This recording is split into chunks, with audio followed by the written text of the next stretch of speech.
नमस्कार, जन टीवी देख रहे हैं आप। मैं श्वेता शर्मा आपके साथ। खबरों की शुरुआत से पहले एक नजर डालेंगे अभी की हेडलाइंस पर। पूर्व प्रधानमंत्री अटल बिहारी वाजपेयी की जयंती, सीएम धामी ने किया वाजपेयी की प्रतिमा का अनावरण और नालंदा अनुसंधान पुस्तकालय का लोकार्पण। हिमाचल के राज्यपाल भी रहे मौजूद। देहरादून में जिला निर्वाचन अधिकारी और जिलाधिकारी ने ली बैठक। वहीं राजनीतिक दलों की भागदौड़ तेज, टिकट की चाह में भावी उम्मीदवार जता रही दावेदारी। नैनीताल के भीमताल में बड़ा सड़क हादसा, रोडवेज बस गिरी खाई में, 4 यात्रियों की मौत, 25 सवारियां घायल। वहीं ऋषिकेश में 7 मोड़ के पास पलटी लकड़ियों से भरी बस। उत्तराखंड में क्रिसमस का उल्लास, चर्चों में भी की गई विशेष सजावट। प्रार्थनाओं के लिए उमड़ रहे बाजारों में रौनक। मौसम विभाग ने जारी किया पूर्वानुमान, आज और कल मौसम रहेगा साफ। 27 से 29 दिसंबर तक बारिश और बर्फबारी के आसार।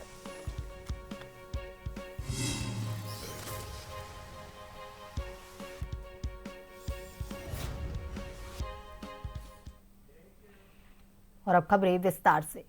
देहरादून के थाने में स्थित लेखक गांव में पूर्व प्रधानमंत्री स्वर्गीय अटल बिहारी वाजपेयी की 100वीं जयंती पर कार्यक्रम का आयोजन किया गया। इस अवसर पर हिमाचल प्रदेश के राज्यपाल शिव प्रताप शुक्ला और मुख्यमंत्री पुष्कर सिंह धामी ने बतौर मुख्य अतिथि शिरकत की और पूर्व प्रधानमंत्री की प्रतिमा का अनावरण किया। इसके साथ ही 72 फीट ऊंचे राष्ट्रीय ध्वज स्मारक और नालंदा पुस्तकालय अनुसंधान केंद्र का भी लोकार्पण किया गया। इस अवसर पर हिमाचल प्रदेश के राज्यपाल शिव प्रताप शुक्ला ने कहा कि पूर्व प्रधानमंत्री का जीवन, उनके विचार और उनकी नीतियां हर पीढ़ी के लिए प्रेरणा का स्रोत हैं। मुख्यमंत्री पुष्कर सिंह धामी ने कहा कि लेखक गांव सांस्कृतिक और शैक्षिक धरोहर को समृद्ध कर रहा है। उन्होंने कहा कि पूर्व प्रधानमंत्री की जयंती हम सभी उत्तराखंड वासियों के लिए विशेष है, क्योंकि उनके दूरदर्शी नेतृत्व और प्रबल संकल्प के कारण ही उत्तराखंड राज्य की स्थापना संभव हो सकी है।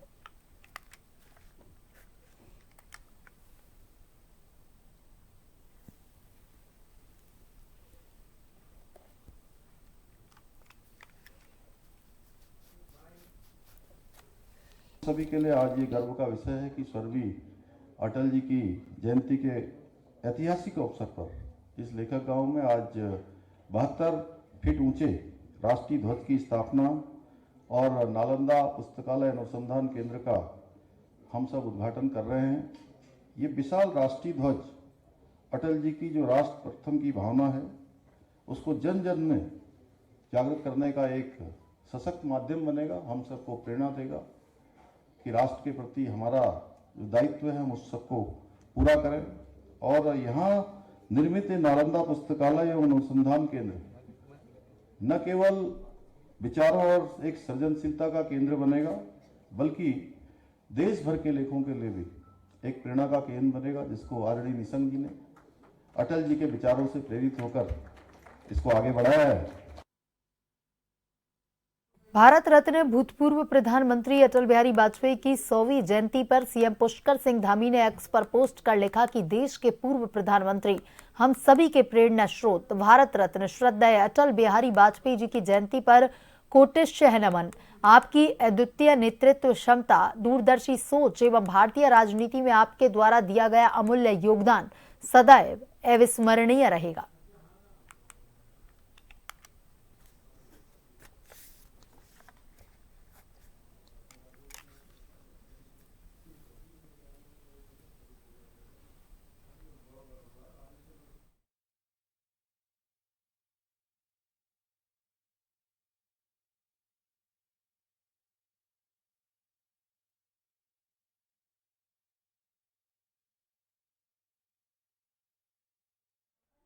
भारतीय जनता पार्टी प्रदेश कार्यालय में अटल बिहारी वाजपेयी जन्म शताब्दी वर्ष सुशासन के रूप में मनाया गया। भाजपा प्रदेश अध्यक्ष ने कहा कि उत्तराखंड राज्य अटल बिहारी वाजपेयी की ही देन है, इसलिए उनको याद करना उत्तराखंड के लिए खास महत्व रखता है। उन्हीं के विचारों का अनुसरण करके भाजपा का आम कार्यकर्ता अपने क्षेत्रों से विकास में सहयोग प्रदान करता है और सुशासन की ओर योगदान देता है।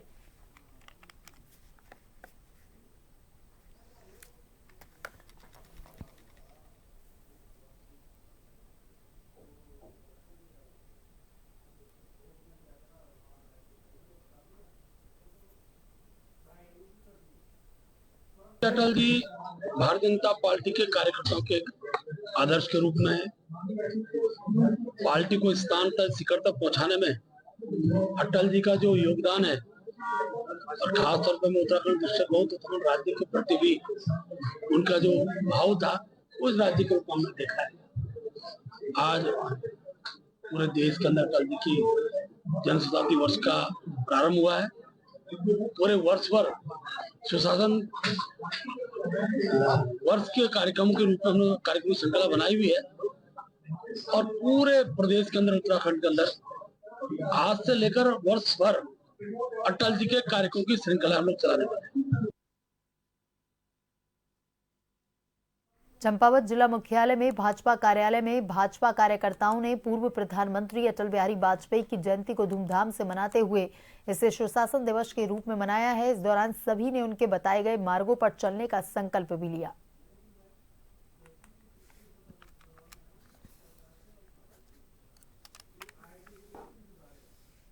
अटल जी की जयंती को हम हमेशा से मनाते आए हैं, लेकिन इस बार 100वीं जयंती होने के कारण कई कार्यक्रम इस अवसर पर आयोजित किए जा रहे हैं। वैसे अटल जी के बारे में सबको विदित ही है। अटल जी 3 बार प्रधानमंत्री रहे भारत के और पूरे जीवन भर विपक्ष के नेता रहे। विपक्ष के नेता के रूप में भी उन्होंने अपनी अमिट छाप छोड़ी और भारत को एक नए युग की शुरुआत में अटल जी अपने कार्यकाल में ले गए। गठबंधन की सरकार होने के बावजूद उन्होंने निश्चित रूप से ऐसे काम किए जो भारत में एक हिला देने वाले थे, जैसे कारगिल का युद्ध। कारगिल के युद्ध के बाद सैनिकों के शवों को, उनके शहीदों को सबको उनके घरों तक पहुंचाना, उनके लिए ताबूत बनवाना, स्वर्णिम चतुर्भुज जैसी सड़कों का निर्माण कराना।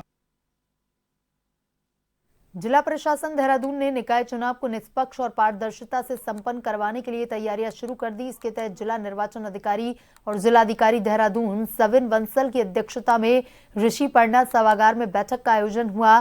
बैठक में नगर निकाय चुनाव को निष्पक्ष और पारदर्शिता के साथ संपन्न करवाने के लिए तैनात नोडल और सह नोडल अधिकारियों के साथ बैठक कर जरूरी दिशा निर्देश दिए गए।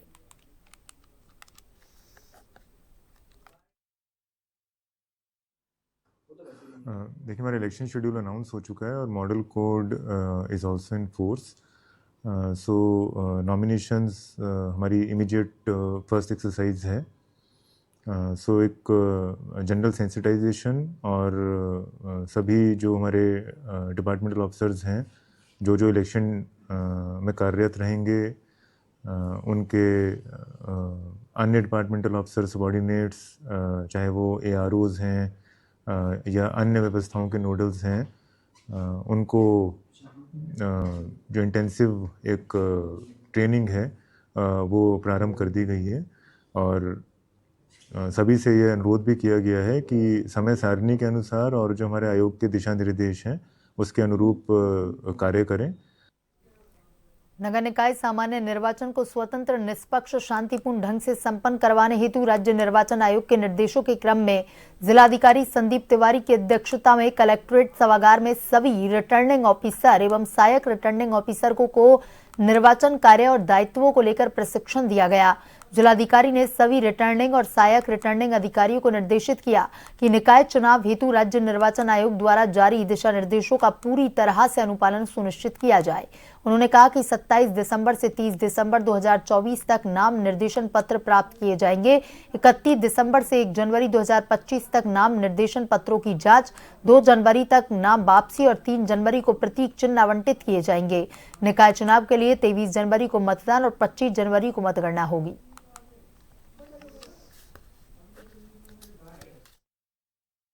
कि 19 केंद्र संवेदनशील श्रेणी के हैं और 4 अति संवेदनशील श्रेणी के हैं।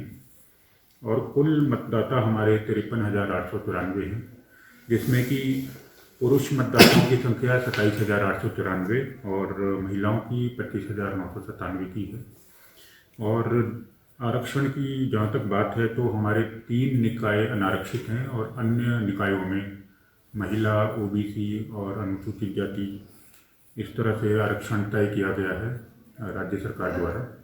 और अब नाम निर्देशन की प्रक्रिया आरंभ हो जाएगी पर्चों से, तो सभी आरओ को आवश्यक ट्रेनिंग दे दी गई है और उसके बाद जो प्रक्रिया है टाइम टेबल के अनुसार की जाएगी और समय समय पर आवश्यक training sector magistrate, zonal magistrate, polling parties की जाएंगी।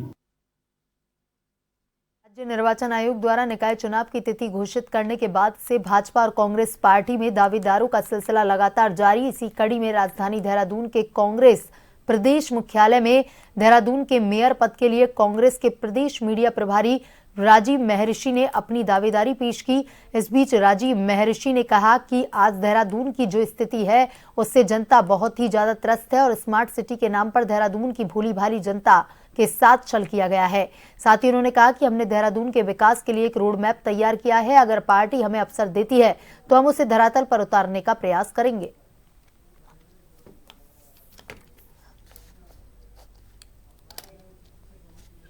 बहुत अफसोस होता है, देहरादून एक बहुत ही खूबसूरत शहर पूरे भारतवर्ष में नहीं, मैं कहूँगा पूरे संसार में।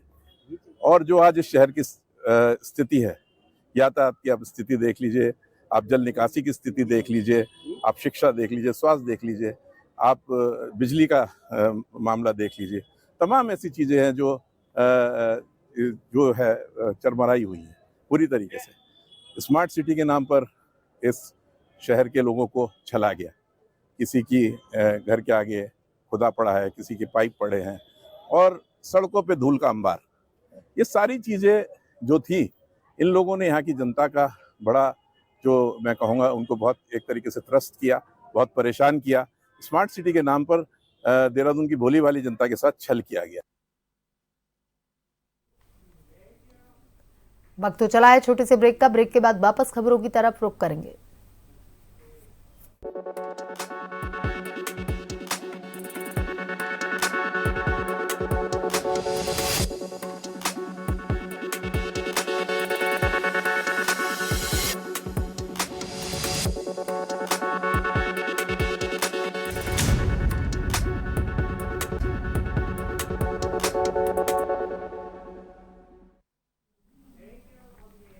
ब्रेक के बाद एक बार फिर से आपका स्वागत है। ये बढ़ते हैं खबरों की तरफ। निकाय चुनाव का बिगुल बजते ही पार्टी प्रत्याशियों की घोषणा से पहले लगातार बैठकों का जिस तरह से दौर चल रहा है, उससे लगता है कि इस बार पार्टी प्रत्याशी चयन को लेकर काफी मशक्कत करनी पड़ सकती है। वहीं भारतीय जनता पार्टी के महामंत्री आदित्य राम कोठारी का कहना है कि कांग्रेस के पास प्रत्याशी नहीं है और कांग्रेस कहीं दौड़ में भी नहीं है। भाजपा के पास एक सीट पर 2-2 दर्जन से ज्यादा प्रत्याशियों का आवेदन मिला है। ऐसे में सवाल यह है कि पिछले दिनों से जिस प्रकार से यहां पर मंथन चल रहे हैं और आज भी जो मंथन चले हैं, इसके बाद प्रत्याशियों की घोषणा जल्द की जाएगी।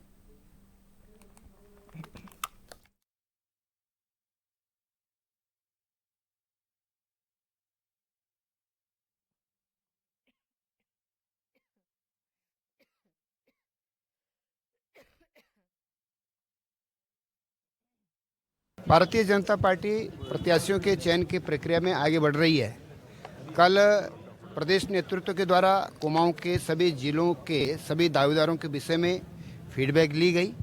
प्रथम चरण पर पैनल तैयार कर लिया गया है और आज गढ़वाल के हमारे जो संगठनात्मक जिले हैं 11 और कुमाऊं का रानीखेत जिला, ऐसे 12 जिलों के प्रमुख कार्यकर्ताओं के साथ में आज प्रदेश अध्यक्ष जी, संगठन मंत्री जी, प्रदेश की टोली बैठ रही है और उनसे फीडबैक ले रहे हैं। और 3-3 नामों का पैनल, जिताऊ कैंडिडेट कौन है, पार्टी के प्रति समर्पित कैंडिडेट कौन है, ऐसा विचार करते हुए और 2-1 दिन में फिर पार्टी के प्रत्याशियों की घोषणा हो जाएगी। काशीपुर राज्य में आदर्श आचार संहिता लगने के बाद नगर निगम ने काशीपुर में लगे चुनाव प्रचार में पोस्टरों को हटाना शुरू कर दिया। पूरे नगर में हर एक पार्टी के बैनर पोस्टर पटे पड़े थे, लेकिन आचार संहिता लगते ही नगर निगम पूरे तरह से सतर्क नजर आने लगा। आपको बता दें कि इसी क्रम में जब नगर आयुक्त विवेक राय से वार्ता की गई तो उन्होंने बताया कि आदर्श आचार संहिता प्रदेश में लागू हो गई है। इसके चलते पूरे नगर में जो बैनर पोस्टर लगे हैं उनको हटाने का कार्य किया जा रहा है। आदर्श आचार संहिता लगने के 72 घंटे के अंदर पूरे नगर क्षेत्र से चुनाव सामग्री हटा दी जाएंगी। उन्होंने कहा कि अगर आचार संहिता का कोई प्रत्याशी उल्लंघन करता पाया जाता है तो उसके विरुद्ध विभागीय कार्रवाई की जाएगी।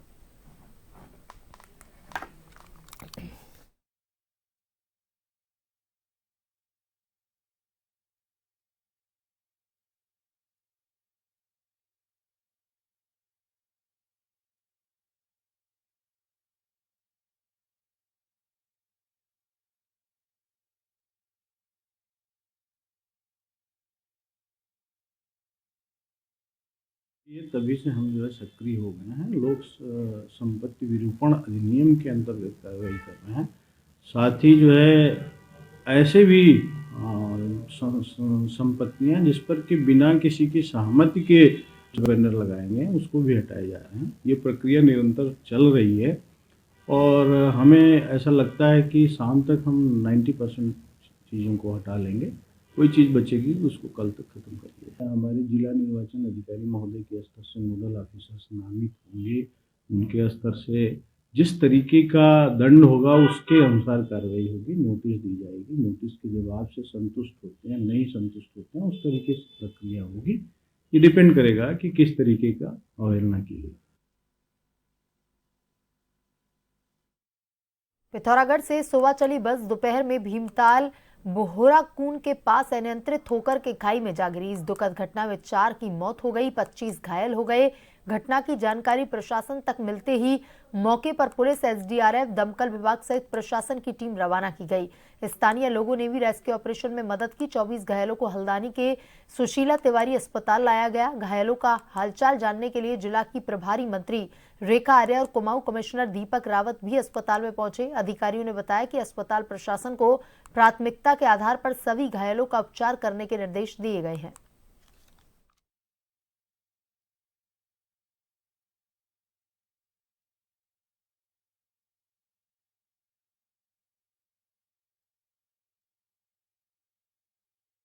ये घटना जो हुई है, जो भीमताल हमारा सीएचसी है उससे लगभग 100 मीटर आगे, और बस पिथौरागढ़ से आ रही थी और रोडवेज की ये बस है। इसमें ड्राइवर कंडक्टर को अगर छोड़ दें तो 25 सवारियां और भी थी, जिसमें से 4 जो मृत्यु हैं उनकी पुष्टि हुई है। माननीय मुख्यमंत्री जी ने दुख भी प्रकट किया है और जो सर्वाइवर्स हैं उनके पूरा ध्यान देने के निर्देश प्राप्त हुए हैं। और 2 ट्रॉमा एक्सपर्ट्स को अभी एम्स ऋषिकेश से बुलाया गया है। सुशीला तिवारी में जो हमारे घायल हैं उनका इलाज चल रहा है। कुछ अभी जनरल इमरजेंसी में है, कुछ आईसीयू में भी जाएंगे। और यहाँ पे प्रिंसिपल साहब से बात हुई है, जो भी ज़्यादा सीरियस होंगे ट्रॉमा एक्सपर्ट्स की राय के बाद जिनको एयरलिफ्ट करना होगा उसकी भी पूरी व्यवस्था करने के माननीय मुख्यमंत्री जी ने निर्देश दिए। बहुत बड़ा बस हादसा जो है आज, मतलब हम लोग सोच भी नहीं सकते हैं कि ऐसा हादसा जो है हमें फिर देखने को मिलेगा। आज उस हादसे से आहत कुछ पेशेंट्स यहाँ पर सुशीला तिवारी में आए हैं, जिनको आज मैं देखने यहाँ पर पहुँचे भी हूँ। लगभग मेरी जानकारी के अनुसार मैं लगभग 10-12 लोगों से मुलाकात कर चुकी हूँ, जिसमें हमारी कुछ महिलाएं भी हैं, कुछ युवा बालिकाएं भी हैं, कुछ हमारे वरिष्ठजन भी हैं। किसी को हेड इंजरी है, किसी का फ्रैक्चर है, किसी का ब्रेन इंजरी है। तो इस प्रकार से इस हादसे ने लगभग सबको झकझोर कर रख दिया है। मेरी संवेदनाएं और सरकार की संवेदनाएं पूर्णतः उन पीड़ित परिवारों के साथ में है। ऋषिकेश मार्ग पर 7 मोड़ के पास एक बस के अनियंत्रित होकर दुर्घटनाग्रस्त होने की सूचना पर वाहिनी मुख्यालय और ढालवाला से एसडीआरएफ की टीमें घटनास्थल के लिए रवाना हुई, जिसमें जिला पुलिस के साथ मिलकर संयुक्त रेस्क्यू ऑपरेशन चलाते हुए लड़की को सकुशल रेस्क्यू कर सुरक्षित बाहर निकाला। बस में 45 बालिकाएं सवार थी जो सुरक्षित हैं। स्कूली बच्चों का ग्रुप स्पोर्ट्स इवेंट में शामिल होने के लिए बागेश्वर से महाराणा प्रताप स्पोर्ट्स कॉलेज देहरादून आ रहा था।